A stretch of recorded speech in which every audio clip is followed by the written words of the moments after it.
Hello, beautiful minds. My name is Adeola Hadeyebi. I'm a mental health expert and a mental fitness coach. I'm also a mental health advocate, and I create awareness about mental health and related issues via my social media platform at Talk Mental Health Niger on Instagram and Facebook, and also my website at www.talkmentalhealth.com.ng. Alright, today we're going to be talking about everything suicide. Suicide is real. We can see that the rate of suicide has really increased in recent times, and the good news about this is that suicide is also preventable. So today I'm going to be telling you everything, what you can do to prevent suicide, what you can do to help your friends, what you can do as a person contemplating suicide. Please make sure you listen to this vlog to the end.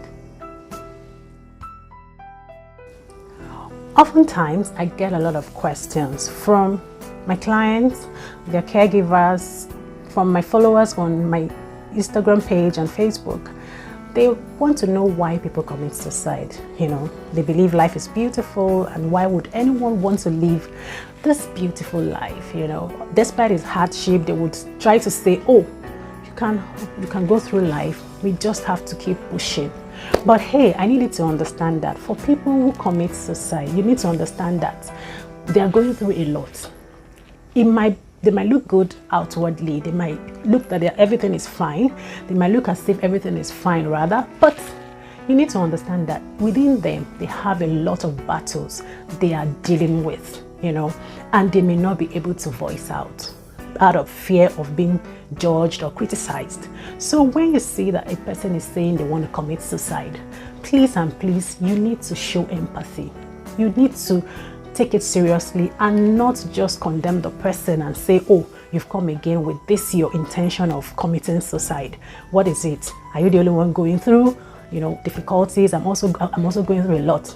We need to understand that people who say that they want to commit suicide, we have to take them seriously and make sure they get help as soon as possible. All right. Suicide is actually the intentional act of killing oneself with the knowledge of the fatal outcome. See what I said? Intentional act of killing oneself. It's deliberate. Someone goes out to take his or her own life, and the person is aware. So it's not an accidental death. It is intentional. And for various reasons, people commit suicide, especially because of mental health disorders. You need to know that, because studies have shown that 90% of cases of mental health disorder is related to suicide. So you can see that it's very important that we talk about mental health. This is what I advocate for.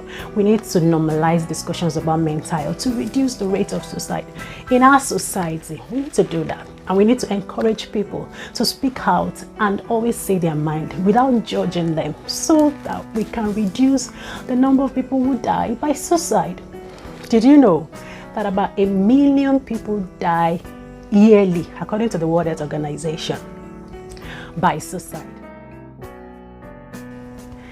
It is also important to note that for every 40 seconds, tick tock, tick tock, tick tock, one person dies by suicide. I've been speaking for 2 minutes now. You can do the math yourself.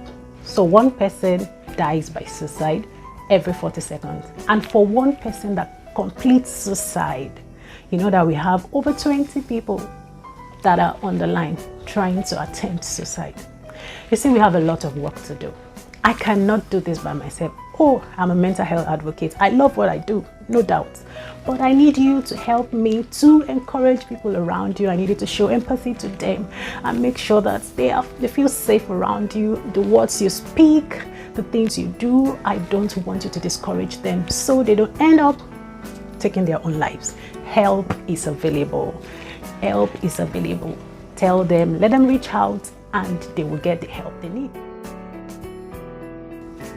Speaking of the red flags of suicide, I mean the warning signs, you may want to pay attention to these signs when you notice it in anyone, or even you notice it in your own self. All right, so number one is if there's a previous attempt. If someone has attempted suicide previously, you want to take them seriously. You want to make sure they get help, they get evaluated, they get assessed by psychiatrists, and you get to the root cause of why they attempted suicide in the first place. Another thing is if there's marked hopelessness. If you hear words like, oh, I'm tired of this life, there's nothing good about life, you know, words that are so negative, filled with a lot of negative thoughts and negative emotions, you need to connect this person. Don't joke with that. Connect this person to the source of help. Or you yourself, you shouldn't wait till it gets so bad. Please come and see a psychiatrist. Come and see a therapist. You will always get help. Another thing is if there's social isolation, like for instance, COVID-19 pandemic has caused a lot of restrictions and social isolation, and definitely a lot of suicide cases have been reported since COVID-19 inception, and that doesn't mean that we cannot find a way around it. So yes, social isolation is also a warning sign. Another thing is if there's excessive use of substance like alcohol and other psychoactive substances, personality problem, if someone has problem controlling their emotions, they are so impulsive and they just do things without thinking, they are at risk of committing suicide. Chronic illnesses in our adults, in our elderly people, maybe very painful situation like cancer, terminal illnesses can also lead to suicide. Mental health problems, depression. 60% of cases of suicide is associated with depression. Please note that. So when you feel low, you feel like you're moody, you're persistently sad, you've lost interest in things you used to love to do, and also you have decreased energy, you lost appetite, and you have all symptoms of depression, please ask for help. And also other things like, you know, financial difficulties associated with COVID-19 pandemic, you know, we can always get help with all of these things. I understand that it has not been easy, but there's always a way out. So when you notice that someone is going through all of this, or someone has this kind of signs or symptoms, or another thing that I almost forgot to mention is when a person says it. When a person tells you that, oh, I want to commit suicide, please don't joke with the person. Please ensure that this person gets help immediately. Don't take it with hands of levity like, you've come again, you're just ranting. No.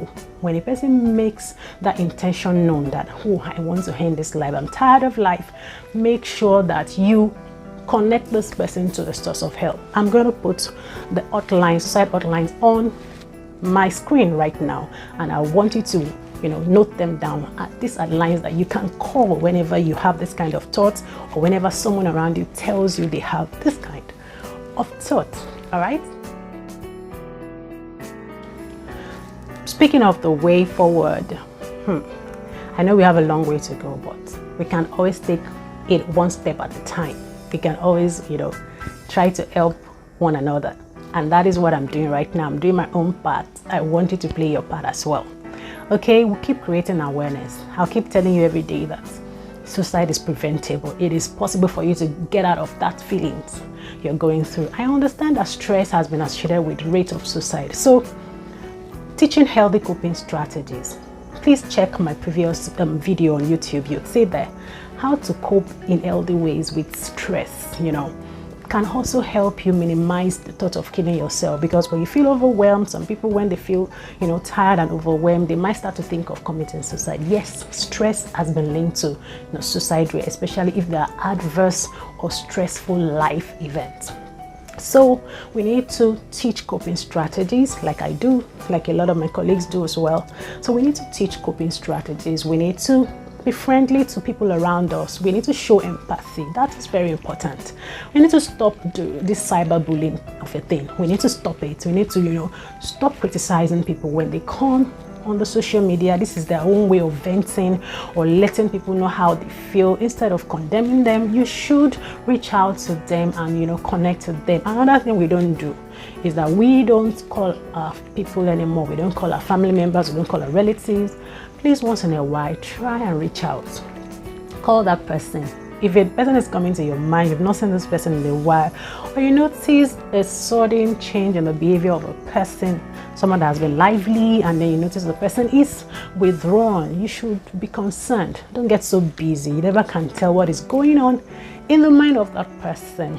Another thing is that we need to understand that there are measures that can be taken. Management, it's possible to manage suicide, it's possible to treat suicide. So if you get the right source of help, you would definitely feel better. If you start medications, if you start therapy sessions, you will definitely feel better. And we need to also stop stigmatizing, people who boldly speak out about how they feel. Please, let's not forget that no one is immune to mental illnesses. Like I said, or I've always said, that 1 in 4 persons will come down with mental illness in their lifetime. So it could be anybody. It could be you. It could be you rather, or me. So we should not, stigmatize people who come down with mental health problems. We should try and surround them and show them a lot of love. And also we need to support one another. We need a good support system to ensure that we are surrounded by people who love us and people who we're free to speak about things that we're going through, express ourselves freely without feeling judged or feeling, condemned. All right, so that will be all. Today is Suicide Prevention Awareness Day. And I just want you to know that help is available. Should you have any questions, clarifications, please try and contact me. Send a message to my via my Instagram page, or to my email. It's going to be shown on the screen. All right, bye guys. Have a wonderful day.